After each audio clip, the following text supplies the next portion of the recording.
Here's how most parents sound. Wow, it's beautiful. Oh, I love it. This is the most beautiful drawing I've ever seen. You're so talented. Those are probably things that you've said to your 4, 5, 6, 7, or 8-year-old when they presented you their latest Picasso-esque crayon drawing. And I know that you thought that you were doing good by them by showering them with all that praise. But you might have unknowingly been screwing them up for life. You see, praise can build self-esteem, and praise can undermine and erode self-esteem. And it all depends on how you do it. So today, we're gonna fix that for you. And this is how it works in your children as well as in your employees. Because after all, as adults, we are just big and now hairier children inside. In traditional cultures all around the world, parents used to actively avoid giving praise. They worried that too much praise would inflate their ego, that it might make children overconfident and too full of themselves, so parents intentionally withheld it. Just ask your daddy or your granddaddy about their parents. Well, as you can see, that approach didn't work. And when those bitter and dysfunctional kids grew up, they started the self-esteem movement in the late 1970s, which really took hold in the 80s and 90s. They essentially overcorrected by instructing parents now to lavishly heap as much praise and positive feedback as they possibly could onto their unsuspecting children, and for most everything. Praise along the lines of, "Great job, oh, you're so beautiful, you're so smart, you're the best." Unfortunately, both styles have been utter failures. They essentially were two opposing sides of a pendulum, and both created their own special kind of dysfunction.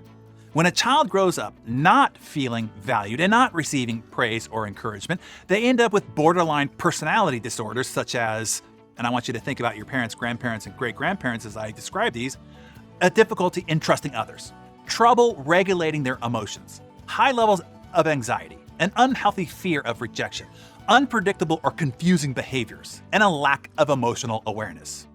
On the other swing of the pendulum, receiving excessive praise and being over-validated in childhood can lead to a whole slew of interpersonal dysfunctions such as, and think of your millennial or Gen Z coworkers or friends as I describe these, attachment issues, an endless need for praise and validation, a dependence on external motivation, narcissism, and a sense of entitlement. Now, lack of praise is flat out just not good. Okay, so let's clear that off the table right now. This isn't about for or against praise. This is about how to give praise. Because praise is most definitely good.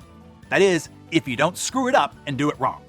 Hopefully, I have your attention. This is a vital lesson for parents, for coaches, and for leaders of any kind. There are 7 specific praise mistakes that most people make that screw people up, even against your best intentions. I need to walk you through them one at a time, so I will save that for tomorrow's mentor chat. So be sure that you come back for that. Before we get to the 7 deadly sins of praise making tomorrow, today, tell us in the comments below. A, were you praised a lot as a child? Yes or no? And B, these days, do you praise your children, students, and teammates a lot? Tell us the answer to those 2 questions in the comments below.